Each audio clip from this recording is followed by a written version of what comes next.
그동안 저녁 시간에 저희가 믿음으로 말하는 의에 관한 문제를 좀 함께 공부했습니다. 오늘부터는 두 번째 주제를 좀 살펴보려고 합니다. 두 번째 우리 좀 살펴볼 주제는 흔들림에 관한 내용입니다. 우리가 이제 공부할 내용들은 이런 것들을 좀 몇 시간 동안 공부를 좀 하겠습니다. 이 흔들림의 주제는 조금은 좀 심각한 문제이기도 하지요. 그래서 좀 경각심을 일깨우는 그런 내용이기도 한데요. 공부를 하면서 우리가 다시 한번 우리 자신들을 돌아보는 그런 시간이 되기를 바라는 마음이 있습니다. 오늘 첫 시간으로 좀 살펴볼 주제는 이런 몇 가지를 좀 살펴보고자 합니다. 오늘은 서론적인 부분으로 첫 부분을 좀 살펴보겠는데요. 시작하면서 우리 흔들림과 오늘은 특별히 교회와의 관계를 좀 살펴볼 것입니다. 시작하면서 우리 영상을 좀 하나 함께 좀 보고서 시작하겠습니다. 하나 좀 보시겠습니다. 地震発生の15分前、宮城テレビが取材中でした。それが午後2時46分50秒。一変しました。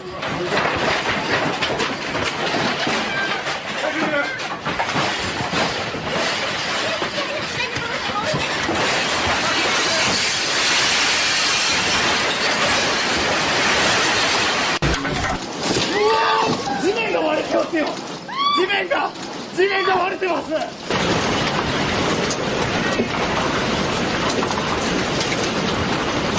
照明灯にご注意ください。照明灯が落ちてくるのをご注意ください。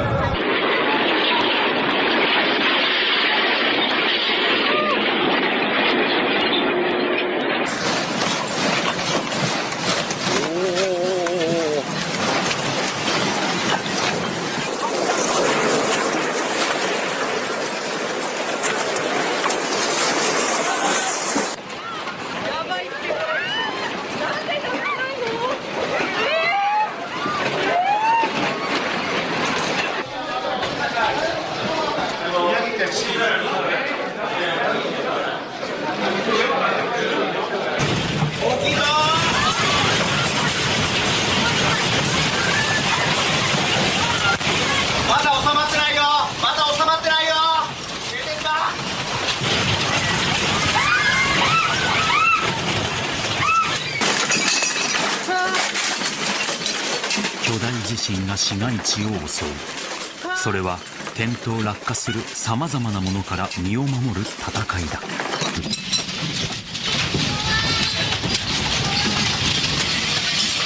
うわ、全部余震来るからな。あ、すごい揺れだ。あ、怖い。うわ、すごい土砂崩れ。あ、すごい大規模だ。あ、乗用車トラックが。こちらは危ないよ。危ない。仙台駅で撮られた市民映像には、外へ駆け出す人々にこんな声がかけられていた。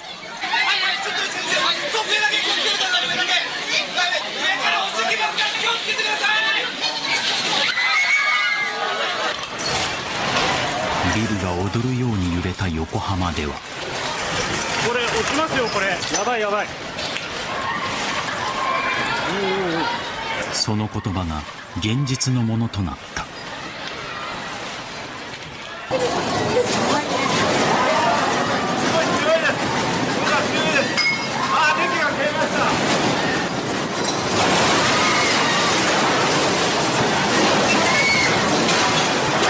横浜市内ですが大きく揺れております。やばいやばい。だんだん落ちてきてます。人が建物の中から移動してきています。やばい、ちょっと離れろ建物から。 우리 이웃나라 일본에서 있었던 실제 지진이 발생했을 때 상황을 촬영한 내용을 좀 한번 좀 봤습니다. 우리나라는 지진이 비교적 안전한 안전지대에 살고 있지요. 그런데 우리 작년인가요? 저쪽 그 경주 쪽에서 지진이 있어서 우리나라도 이제 더 이상 안전한 지대가 아닙니다. 저는 이 지진을 직접 한 2번 정도 직접 경험해 본 적이 있습니다. 근데 저 정도 지진이라면 아마 거의 아수라장이 될 상황이 될 것입니다. 그리고 이게 조사한 연구조사한 바에 의하면 지금 여기 나오는 게 보통 지진 강진일 때 7도, 그다음에 좀 약할 때는 5도 이렇게 된 내용을 좀 봤는데요. 9도 정도가 되면 사람이 거의 이성을 잃어버리는 단계까지 간답니다. 왜냐하면 지각 자체가 흔들리기 때문에 거의 정상적인 사고를 하기가 쉽지 않은 그런 상황이 되고, 지진이 12도가 나면 과학자들에 의하면 만일에 진도 12의 지진이 나면 그야말로 공상 영화에서나 볼 수 있는 그런 현상이 발생한답니다. 다시 말하면 학자들에 의하면은 만일에 12도의 진도의 지진이 났을 경우에는 지구가 물로 다 덮인다, 그런 그 학자들의 주장이 있습니다. 그래서 이런 일들을 보면서 우리가 이렇게 건강하게 안전하게 흔들림 없이 살아가고 있는 이 자체가 참 감사할 조건이고 또 하나님의 은혜고 하나님께서 붙드시고 계시는 그런 결과 때문이라고 하는 사실을 생각하게 됩니다. 근데 여러분, 우리가 사는 이 지구 자체의 이 지각이 흔들릴 때에 일어나는 이 엄청난 참 혼란, 이런 것이 우리가 두려워할 부분이기도 하지만, 여러분 영적으로도 이런 지진과 같은 그런 문제에 대해서 예언해 놓은 내용들이 있습니다. 그것을 우리가 보통 흔들림이라고 이야기를 하지요. 우리 아모스 9장 9절에 있는 말씀을 같이 좀 한번 읽어보겠습니다. 여러분 같이 읽어볼까요? 시작. 내가 명령하여 이스라엘 족속을 만국 중에 체질하기를 곡식을 체질함 같이 하려니와 그 한 알갱이도 땅에 떨어지지 아니하리라. 여러분, 흔들림은 하나님께서 미리 예고해 놓으신 사건입니다. 아직은 그것이 크게 어쩌면은 지진으로 치면은 그저 한 2, 3도 정도, 지진 2도나 3도면 거의 느끼지 못하고 그냥 일상생활에서 일반 사람들이 느끼지 못한 채 그냥 지나치는 정도의 그런 위력이라고 합니다. 그래서 어쩌면 우리가 영적으로 보면 지금은 영적인 지진으로 친다면 그저 한 뭐 2도나 3도 이 정도 약하게 우리가 알 듯 말 듯 그렇게 슬그머니 왔다가 슬그머니 가는 그런 정도의 시기에 우리가 살고 있습니다. 근데 그것도 조금만 우리가 주의를 기울이면 그것도 인지할 수 있는, 지각할 수 있는 그런 상황입니다. 여기 이 흔들림에 대한 경고들이 여러 군데 있는데요. 성경에 보면 이 흔들림에 대한 이야기들이 많이 있습니다. 근데 우리가 그것을 잘 못 느끼고 지나갈 뿐입니다. 여기 마태복음 24장에 보면 예수님께서 마지막 그때 징조를 말씀하시면서 이런 말씀하셨습니다. 거짓 그리스도들과 거짓 선지자들이 일어나 큰 표적과 기사를 보이어 할 수만 있으면 택하신 자들도 미혹하게 하겠다 그랬습니다. 여러분, 재림의 징조에 관한 장이 24장이지요. 근데 그 재림의 징조가 여러 가지가 있는데 그 중에 하나가 이제 종교계의 징조인데, 그 종교계의 징조 가운데 하나가 이 하나님께서 선택하신, 부르신 하나님의 백성들을 사단이 미혹하겠다고 하는 것입니다. 여러분, 이것이 흔들림이라고 하는 사실로 이렇게 말씀을 좀 읽어보신 적이 있으십니까? 우리는 거의 재림의 징조로만 이걸 이해하고 읽었습니다. 근데 여러분, 이 말씀도 마지막 때에 하나님의 택하심을 입은 하나님의 백성들에게 일어날 작은 흔들림에 관한 예고이기도 합니다. 그 다음에 여기 이런 말씀이 있습니다. 함께 읽습니다. 시작. 근신하라, 깨어라, 너희 대적 마귀가 우는 사자같이 두루 다니며 삼킬 자를 찾나니. 여러분, 사단은 자기 때가 얼마 남지 않은 것을 잘 알고 있습니다. 그래서 사단이 노리는 것은 이미 자기 백성이 된 사람들을 노리지 않습니다. 하나님의 진리를 알고 그 진리 안에 살고 있는 하나님의 택한 백성들을 미혹하기 위해서 여기 언급하기를 우는 사자같이 두루다니며 삼킬 자를 찾는다 그랬어요. 여러분, 사자가 언제 우는지 아십니까? 사자가 배가 고플 때 웁니다. 배가 고픈 이 사자가 자기 먹잇감을 찾은 것처럼 사단이 그렇게 하나님의 백성들을 삼키려고 찾는다는 것입니다. 근데 여러분 어떻습니까? 우리는 그런 그 위기 상황을 그렇게 심각하게 느끼며 사십니까? 잘 못 느끼시지요? 근데 여러분, 이와 같은 일들이 개인적으로 올 때는 그것이 나만의 문제인 것처럼 생각됩니다. 근데 이와 같은 것들이 점점 그 강도가 커지면 마치 지진이 2도나 3도에서 잘 아는 등 마는 등 그냥 지나갈 때는 잘 모릅니다. 근데 그 진도가 5나 6이나 7로 가면 거의 모두가 다 느끼게 되어 있습니다. 그리고 그것이 조금 더 올라가면 사람들이 거의 혼수 상태가 될 정도로 아주 아수라장이 되는 그런 결과를 가져오게 됩니다. 그것처럼 사단의 이와 같은 활동들이 점점 마지막이 될수록 강도가 강해지고 있습니다. 그리고 그와 같은 강도가 점점 강해져서 대부분의 하나님의 백성들이 느낄 정도의 상황이 될 때에 그것을 가리켜서 우리는 영적으로 흔들림이라고 말합니다. 이 흔들림을 예수님은 공중보사의 생애를 사시면서도 직접적으로 언급하신 부분이 있습니다. 여기 마태복음 13장에 있는 말씀을 좀 하나 말씀을 드리겠습니다. 여기 보면 마태복음 13장은 비유의 장입니다. 근데 그 여러 비유 중에 알곡과 가라지의 비유가 기록된 부분이 있습니다. 여기 25절부터 쭉 보면은 사람들이 잘 때에 그 원수가 와서 곡식 가운데 가라지를 덧뿌리고 갔더니 싹이 나고 결실할 때 가라지도 보였다 그랬습니다. 우리는 이 말씀을 알곡과 가라지의 비유 정도로만 이해하고 있습니다. 근데 여러분, 이 말씀은요, 사실상 하나님의 교회에 찾아올 흔들림에 관한 이야기도 합니다. 이 비유에서 오늘 이 비유를 자세히 하지는 않지만은요, 몇 가지 중요한 사항이 있습니다. 농부가 씨를 뿌린 그 밭에는 항상 알곡과 가라지가 함께 있다고 하는 것입니다. 여러분, 그렇지 않습니까? 봄에 농부가 가라지를 뿌리는 농부는 없지요.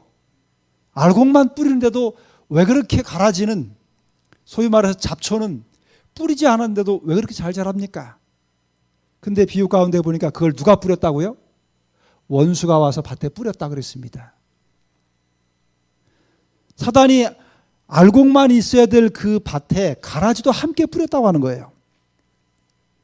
하나님께서는 절대로 가라지를 뿌리지 않으시지만 사단이 계속적으로 가라지를 뿌리는 것입니다.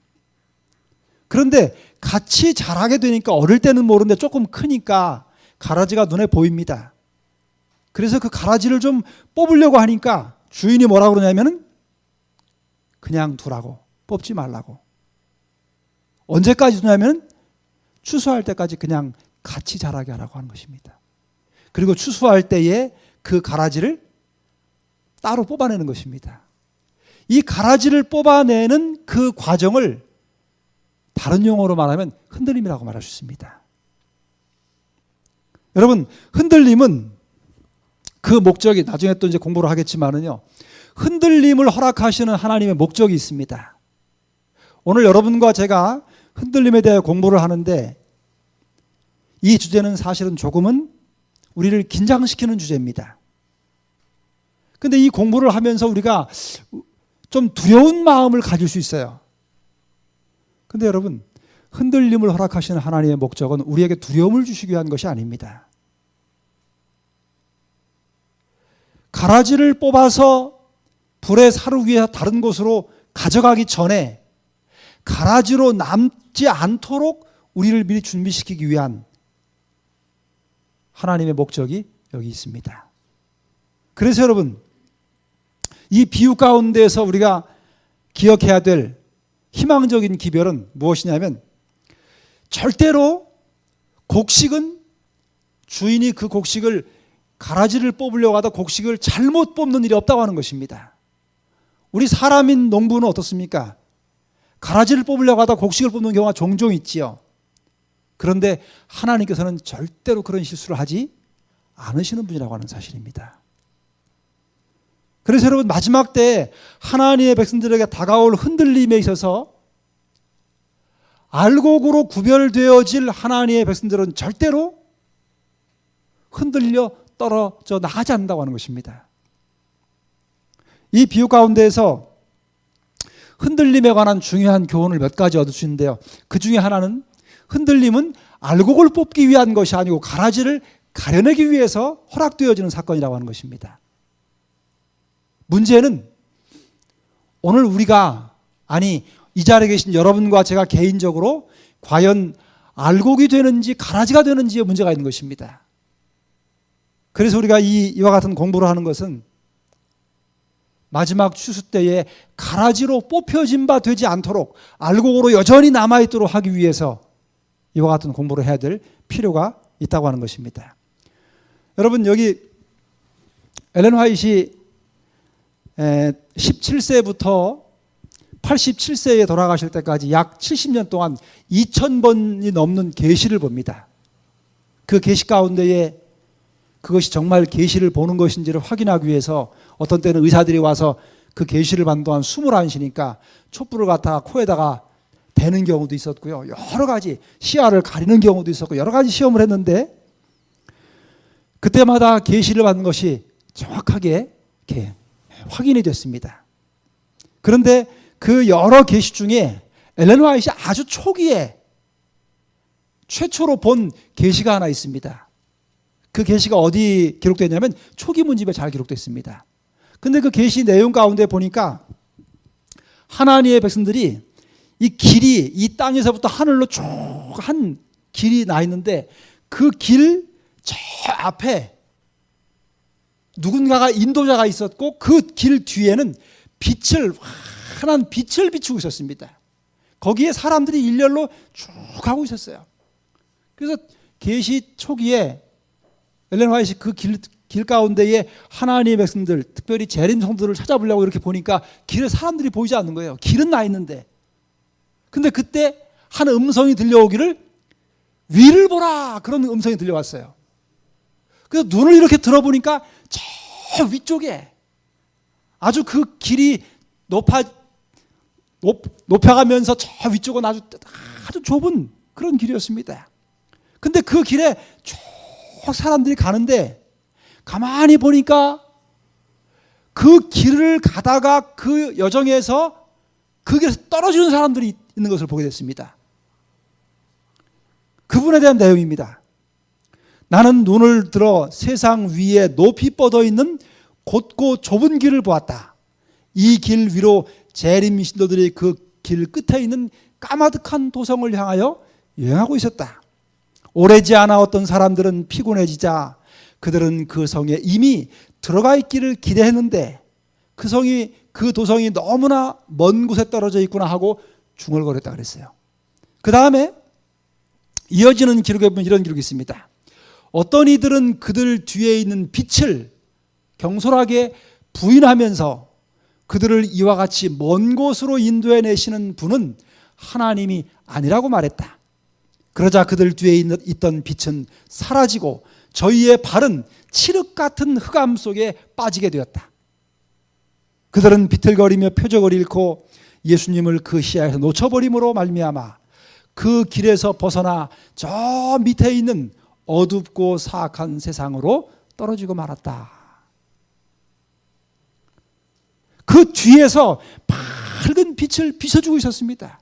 그 빛 때문에 앞을 보고서 그 좁은 길을 안전하게 갈 수 있었습니다. 그런데 그 뒤에서 비춰주는 그 빛에 대해서 어떤 사람들이 불평하기 시작했습니다. 우리를 왜 이렇게 멀리까지 이 좁은 길을 가게 하는지 모르겠다고. 우리를 이곳으로 가게 하는 분이 하나님이 아니신 것 같다고 그렇게 원망하고 불평하기 시작했습니다. 그러자 이상한 일이 벌어졌습니다. 그 자신들의 길을 밝혀주던 뒤에서 비춰던 그 빛이 사라져 버렸습니다. 그러자 갑자기 칠흑같이 어둡게 실이 그 주위가 다 캄캄해졌습니다. 그 흑암 속에서 그 좁은 길을 걸어가는데 보이지를 않으니까 더듬더듬 하다가 그냥 그 길에서 미끄러져서 저 밑으로 떨어지고 만 것입니다.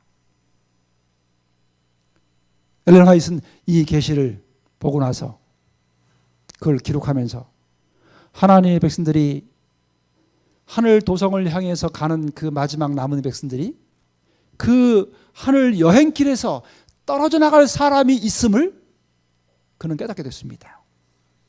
그런데 그들은 어떤 사람들이냐면 여기 있는 말씀처럼 자신들을 지금까지 인도하고 비춰온 그 진리의 빛에 대하여 의심하고 불평하고 또 그것에 대해서 마음 가운데 신뢰하지 못하는 그런 마음을 가진 사람들입니다.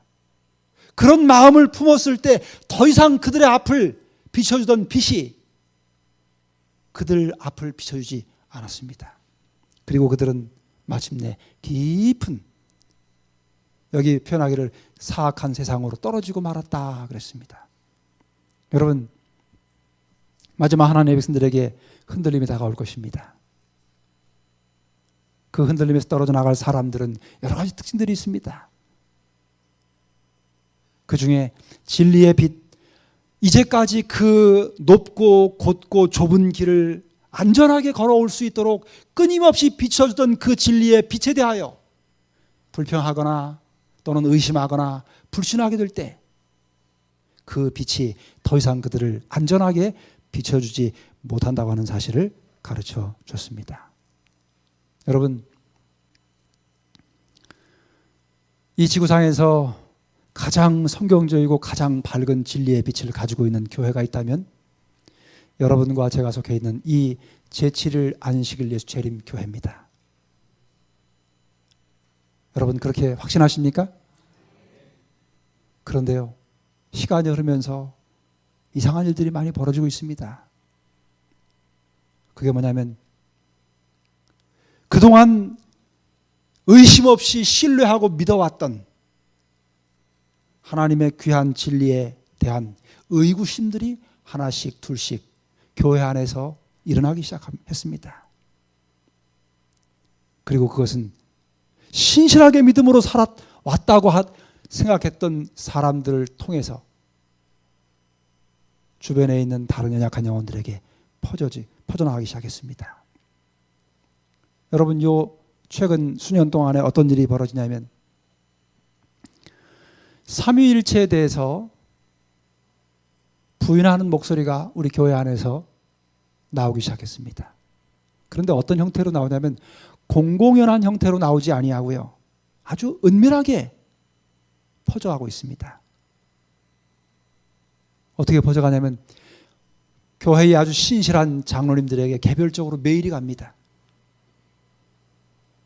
그러면서 그 내용 가운데에 예언의 신 가운데는 성령 하나님에 대한 명확한 성령께서 삼위일체 가운데 한 분이라고 하는 내용이 없다고 하는 이야기들이 은연중에 확산되기 시작했습니다. 다행스럽게도 우리 충청 앞에 지역은 그렇게 많은 내용이 퍼져나가지 않은 것 같습니다. 근데 여러분, 저쪽 위쪽 동조안이나 강원도 쪽은 그와 같은 내용들이 많이 퍼져나갔습니다. 그래서 우리 교회의 신실한 기둥 같은 장로님들이 그 이상한 주장에 귀를 기울이기 시작하는 일들이 자꾸 벌어지기 시작합니다.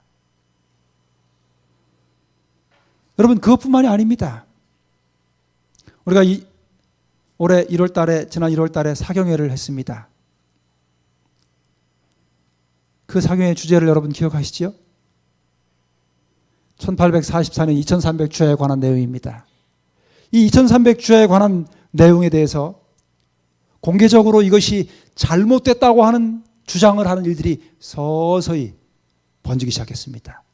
특별히 그것도 아주 유명한, 아주 우리 교단 안에서 인지도가 높은 사람들에 의해서 그와 같은 주장들이 전해지기 시작했습니다.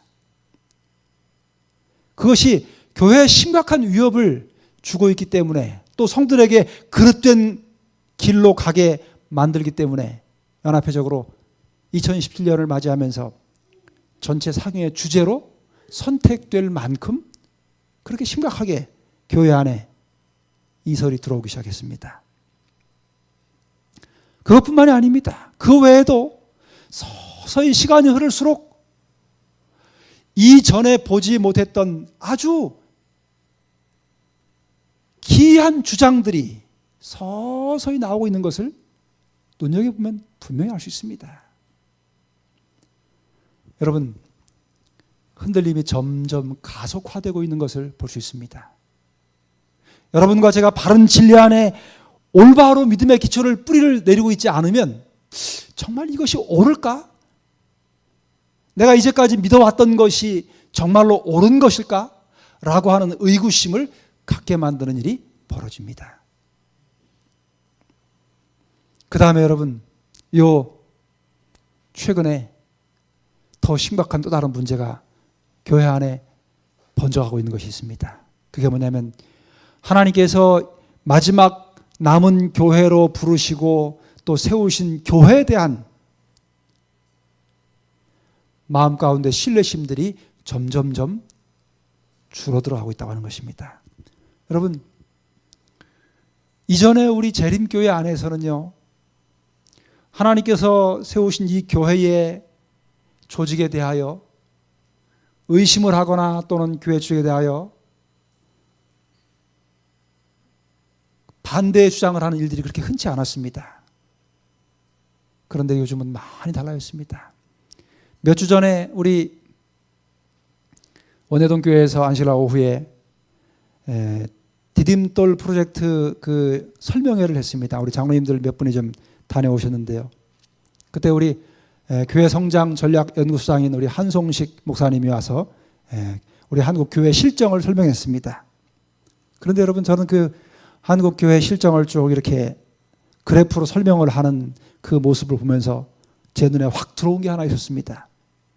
그게 뭐냐면, 우리 교회 실정이 침례자 숫자나 또는 안실학교 출석생 숫자가 아주 급격하게 떨어지고 있습니다. 하얀 곡선을 그리고 있어요. 그런데 여러분, 그게 언제부터 확 꺾였냐면 2011년부터 확 꺾였습니다. 여러분, 2011년이 무슨 해인지 혹시 기억하십니까? 2011년도가 한국연합회 사상 최초로 있었던 조기총회가 있던 해입니다. 연합회 조기총회가 있었습니다. 그 연합회 조기총회 후에 각 합회의 교회 성장 그래프가 완전히 꺾였습니다. 그리고 아주 가파르게 곤두박질하고 있습니다. 그것만이 아닙니다. 우리가 속해 있는 이 충청합회는 해당이 되지 않지만 한국연합회 안에 있는 5개 합회가 우리 합회만 빼놓고 대단히 흔들렸습니다. 대단히 요란한 사건들이 있었습니다. 그리고 그 여파로 2015년 12월 달에 연합회 총회를 하고 그 다음에 교회가 합회들이 총회를 했습니다. 그런데요, 5개 합회 중에 2개 합회가 1년 만에 합회 임원들이 바뀌었습니다. 어떤 합회는 합회 임원들이 2번 바뀐 합회도 있습니다. 1년 만에요. 이거는 과거에 우리 재림교회 안에, 한국 재림교회 안에 거의 없던 현상입니다. 그건 무슨 이야기냐면, 교회 안에 아주 심각한 흔들림이 있다고 하는 사실입니다. 그래서 교회 조직에 대한, 교회 하나님의 교회의 권위에 대한 그 믿음들이 흔들리기 시작했어요. 그 여파는 교회에 아주 치명적이 될 것입니다. 그 다음에 여러분, 갈수록 어떤 일이 벌어지냐면 교회 지도자들에 대한 불신이 점점 커져가고 있습니다.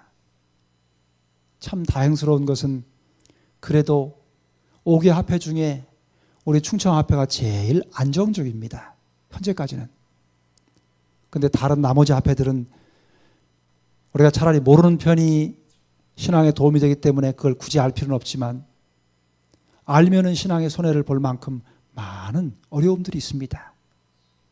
여러분, 이런 것들을 보면서 우리가 하나님의 남은 교회를 위해서 정말 간절히 기도할 필요가 있습니다. 우리가 속한, 여러분과 제가 속한 우리 교회만을 위해서가 아니라 여러분, 재림교회는 이 전체가 다 한 교회입니다. 전국적으로 있는 우리 모든 재림교회를 위해서 정말로 눈물로 기도할 필요가 절실하게 필요한 때에 우리가 살고 있습니다. 여러분, 교회 지도자들을 위해서 많이 기도해 주시기를 간절히 부탁을 드립니다. 우리 교회 안에서 흔들림으로 떨어져 나간 대표적인 사람들이 있지요. 이름만 대면 알 수 있는 박명호 씨, 그 아빠파로 시작해서 지금 엘리야 선교 뭐 그런 쪽으로 가서 아주 극단으로 가서 너무 멀리 갔지요. 지금은 본인을 신격화해서 도덕적으로도 아주 타락한 그런 상태가 되어버렸습니다. 안상홍 씨, 우리 교회에 출석했던 사람입니다. 지금은 하나님의 교회의 교주가 됐지요. 이분은 물론 돌아가셨지만 그 다른 사람들이 세우고 이 하나님의 교회가 굉장히 빠르게 성장하고 있지요. 그 다음에 우리 교회 안에서 이런 데스먼드 포드와 같은 사람들이, 유명한 신학자들이 이 흔들림에서 떨어져 나간 기록들이 있습니다. 여러분, 여기서 우리는 이런 생각을 좀 해볼 필요가 있습니다. 계시록 1장에 보면은 계시록 1장, 2장, 3장이 7교회에 관한 기사입니다. 그런데 이 7기사를 기록하는 첫 서도, 서론에 이런 내용이 나옵니다.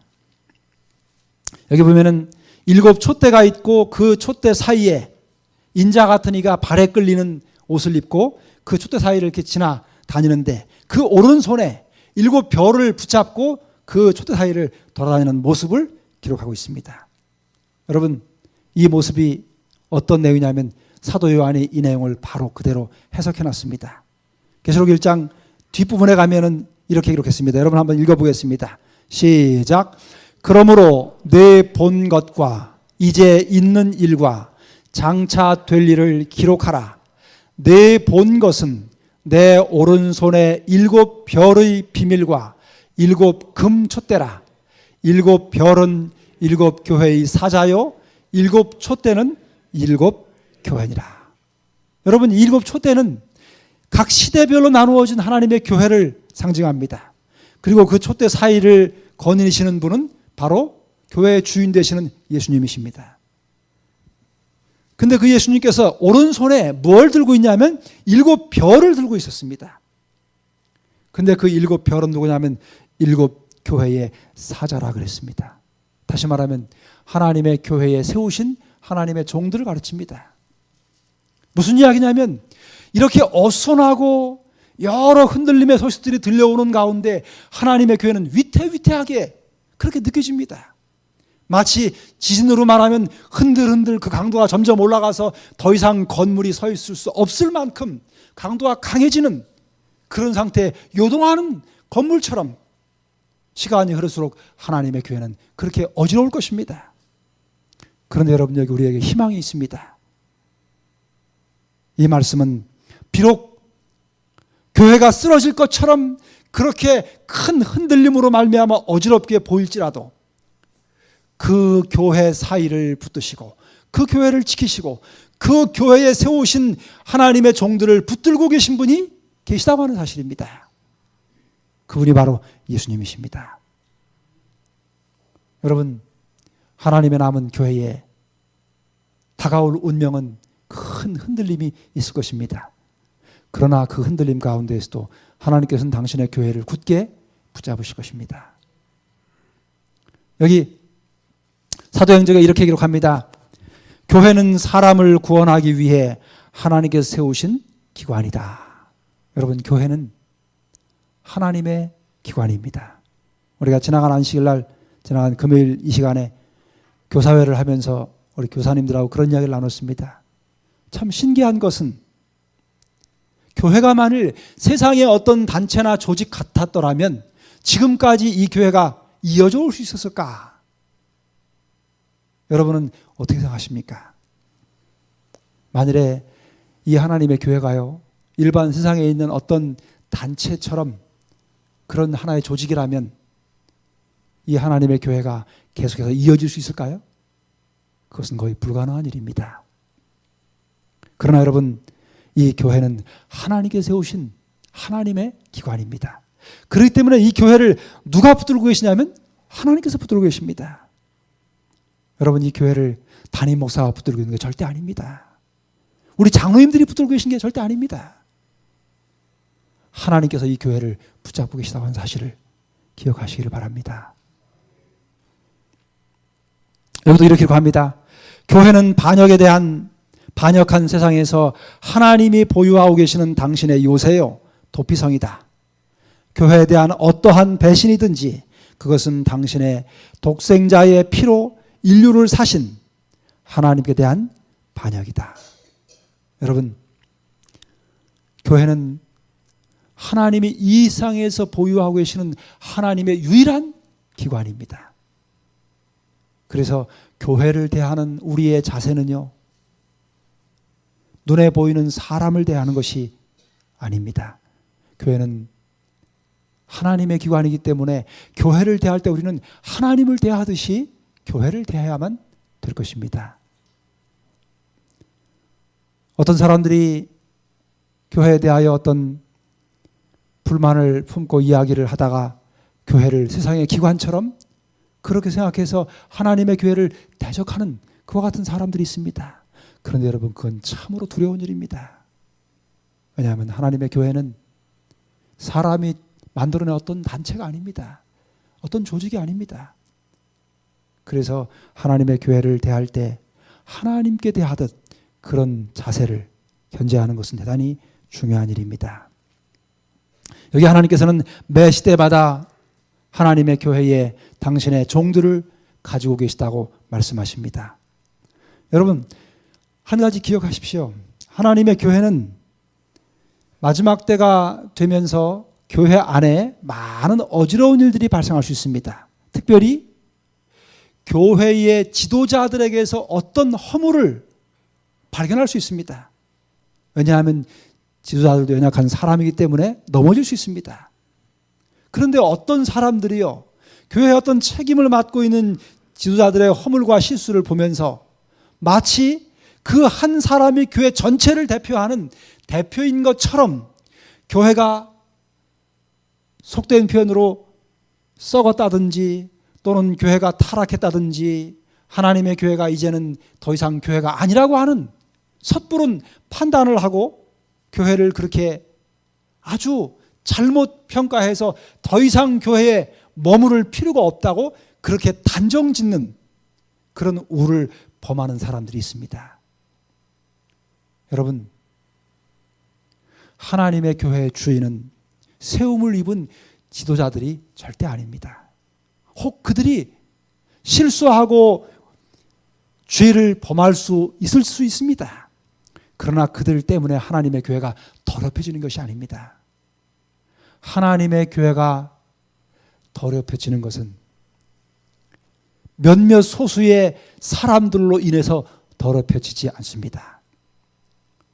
하나님은 오히려 그와 같은 사람들을 통해서 경고하고 또 교회를 순결케 하기 위한 그와 같은 일을 어떻게 행하시는지를 보이고 계신 것입니다. 그래서 여러분, 하나님의 교회에 대해서 생각을 바르게 하시는 것이 필요합니다. 교회의 지도자들이 하나님의 교회인 것처럼 생각하지 마십시오. 그들은 단지 하나님에 의해서 세움을 입은 종들임에 불과합니다. 하나님의 교회는 바로 하나님 자신이 되신다고 하는 사실을 잊지 마시기를 바랍니다.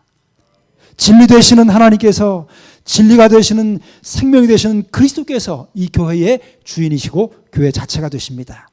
그러면 여러분, 혹 교회에 속한 성도들이 혹 불완전하고 연약할지라도 그것 때문에 여러분의 믿음에 손해를 받지 않게 되시기를 간절히 바라는 것입니다. 여기 한 말씀을 좀 읽고 시간을 좀 마치려고 합니다. 같이 좀 읽어보겠습니다. 함께 있습니다. 시작. 박해와 투쟁과 흑암의 세기를 통하여 하나님은 당신의 교회를 보존하셨다. 그분이 허락지 않으신 어떠한 구름도 교회를 덮지 못하였으며 그분의 사업을 대항해 일어난 어떠한 반대 세력도 그분이 모르시는 것은 없었다. 만사가 그의 예고대로 일어났다. 그분은 그의 교회를 버리지 않으셨으나 무슨 일이 발생할지를 예언을 통해 말씀하셨다. 여기 다음 말씀을 제가 하나 더 있습니다. 지상에 있는 그리스도의 교회는 불완전할 것이다. 그러나 하나님께서는 그것이 불완전하다고 하여 그분의 교회를 멸망시키지 않으신다.